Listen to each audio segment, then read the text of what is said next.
गरीब का जादुई पंखा। ये क्या बच्चों, तुम दोनों खाना क्यों नहीं खा रहे हो? माँ, बहुत ज्यादा गर्मी है। इतनी गर्मी में मैं खाना नहीं खाया जाता। माँ, कम से कम ठंडी लस्सी ही ला दो।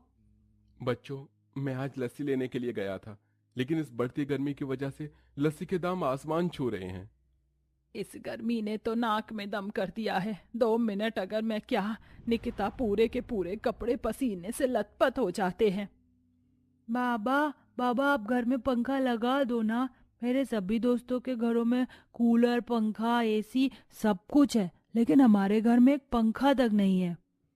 बच्चे सही कह रहे हैं जी, एक छोटा सा टेबल फैन ही ले आइए। अलका, बच्चे तो छोटे हैं लेकिन तुम तो समझदार हो ना। जानती हो ना मेरा सेठ कितना कंजूस है। बात बात तो वो मेरी पगार काट लेता है। जितनी पगार मिलती है उतने में घर का गुजारा चलाना ही मुश्किल है, तो मैं एक 2,000 का पंखा कैसे लेकर आऊंगा। मोहन की बात सुन सभी लोग खामोश हो जाते हैं और गर्मी को बर्दाश्त करते हुए ही खाना खाने लगते हैं। खाना खाने के बाद सभी लोग सोने के लिए चले जाते हैं, लेकिन इस गर्मी ने तो इस परिवार का सोना भी हराम कर दिया था। क्या है आशु, अपने अपने पास रखो ना, अब मेरे पैर पर मत डालो। तुम भी मुझसे दूर रहो, वैसे भी इस गर्मी ने परेशान कर रखा है। क्या हुआ बच्चों, तुम अभी तक सोए नहीं? इस आशु को देखो ना, कब से मुझे परेशान कर रहा है। तुम दोनों को एक दूसरे ने नहीं बल्कि इस गर्मी ने परेशान कर रखा है। एक काम करते हैं, हम सभी लोग बाहर चलते हैं। ठंडी हवा में कम से कम नींद तो नसीब होगी। सभी लोग बाहर आंगन में सोने के लिए चले जाते हैं। घर में जहां सभी को गर्मी ने परेशान कर रखा था, अब वहीं बाहर सबको मच्छर ने काट काट कर परेशान कर दिया था। ये क्या मोहन, अंदर कम से कम मच्छर तो नहीं थे? यहाँ तो गर्मी के साथ साथ मच्छरों ने भी नींद हराम कर दी है। मच्छरों के चलते पूरे परिवार वालों का आंगन में सोना भारी पड़ जाता है, जिसके बाद अब वो सभी लोग वापस घर के अंदर जाते हैं और गर्मी में ही जैसे तैसे करके रात गुजारते हैं। अगली सुबह। ये क्या आशु रोशनी, आज तुम दोनों फिर क्लास में सो रहे हो? क्लास में पढ़ने के लिए आते हो या सोने के लिए? टीचर, हमारे घर में पंखा नहीं है, इसलिए गर्मी से हम रात भर ठीक से सो नहीं पाते हैं। तो इसका मतलब क्या, तुम लोग अब क्लास में सोकर अपनी नींद पूरी करोगे? अगर कल से तुम दोनों को मैंने क्लास में सोता पाया तो दोनों को क्लास से बाहर निकाल दूंगी। ऐसा लग रहा है कि घर में नहीं, किसी ईंट की भट्टी में बैठी हूँ।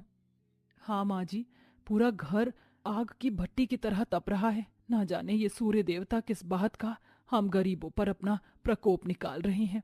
अलका इतना बोलती ही है कि तभी वहां उनकी पड़ोसन शालिनी आती है। ओह माय गॉड, ये आप लोगों का घर है या कोई तवा?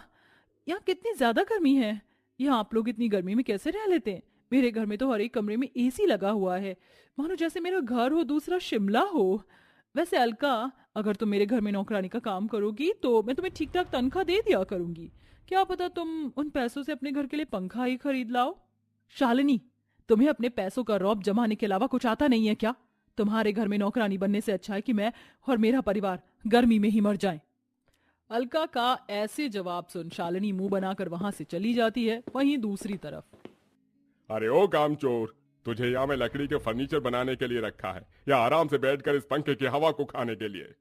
सेठ, बहुत देर से धूप में बैठे बैठे काम कर रहा था, पसीने से लथपथ हो गया था, इसलिए थोड़ा अंदर जाकर ठंडी हवा खा रहा हूँ।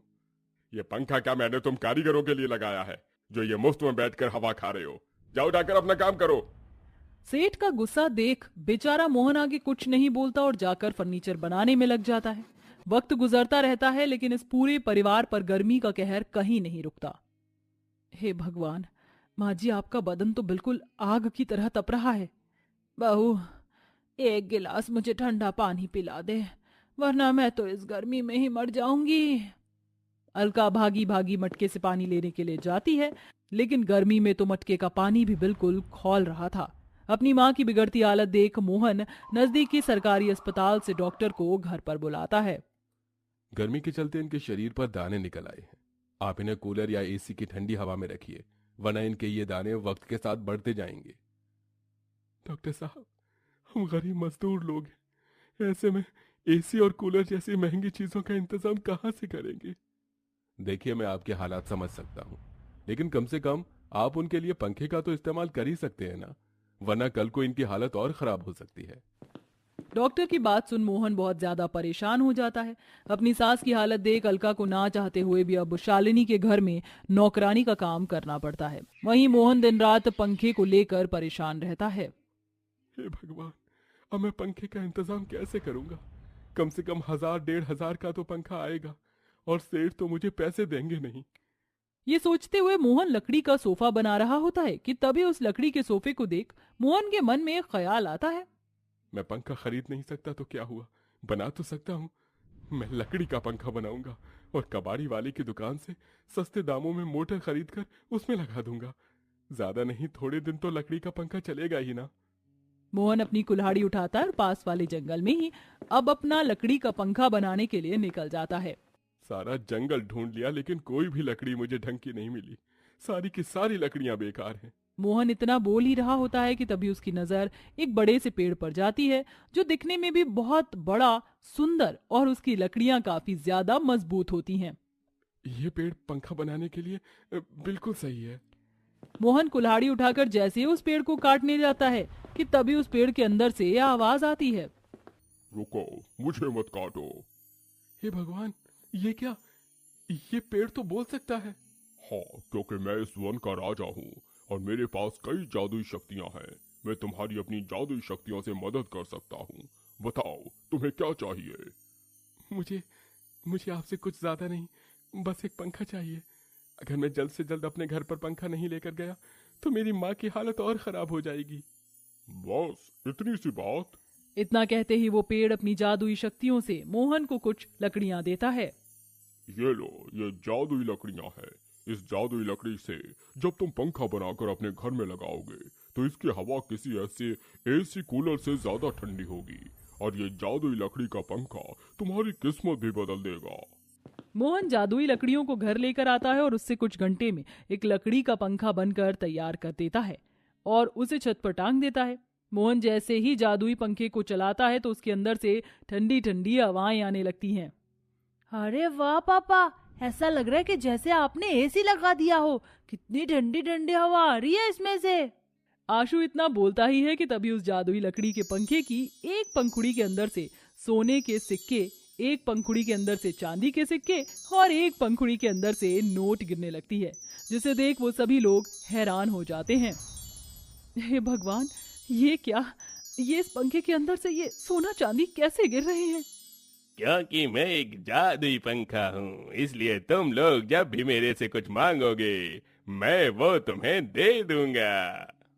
सच्ची? तो मुझे जल्दी से आइसक्रीम दो ना, मेरा आइसक्रीम खाने का बहुत मन कर रहा है। रोशनी के इतना बोलते ही उन सब के सामने आइसक्रीम का एक बड़ा सा डब्बा आ जाता है, जिसे देख वो सब लोग बहुत खुश होते हैं। अरे वाह, ए जादुई पंखे, मुझे भी अपना जादू दिखलाओ और इस गर्मी से बचने के लिए एक बड़ा सा फ्रिज दो।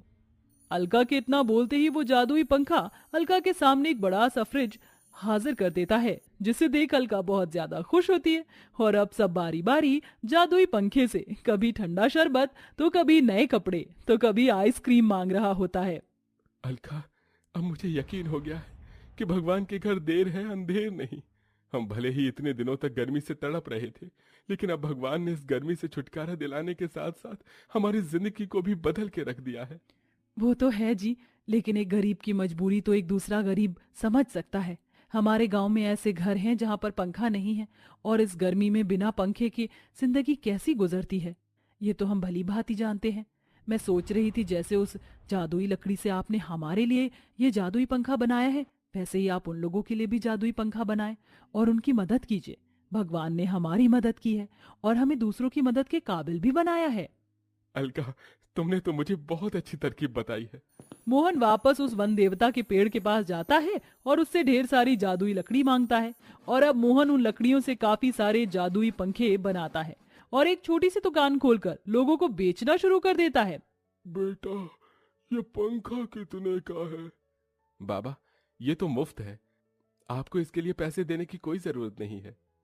अरे सच में बेटा, ये हम गरीबों के लिए मुफ्त है। भगवान तेरा भला करे। मेरा परिवार तो इस गर्मी से तड़प तड़प कर अपनी जिंदगी जी रहा था, लेकिन अब लगता है अब मेरे परिवार को भी इस गर्मी के मौसम में ठंडी राहत मिलेगी। मोहन गरीब लोगों को मुफ्त में कुछ जादुई पंखा देता है, जिसकी मदद से अब उन गरीब लोगों के काफी ज्यादा मदद होती है। मोहन अब अपने परिवार और उस जादुई पंखे के साथ खुशी खुशी अपनी जिंदगी जीता है।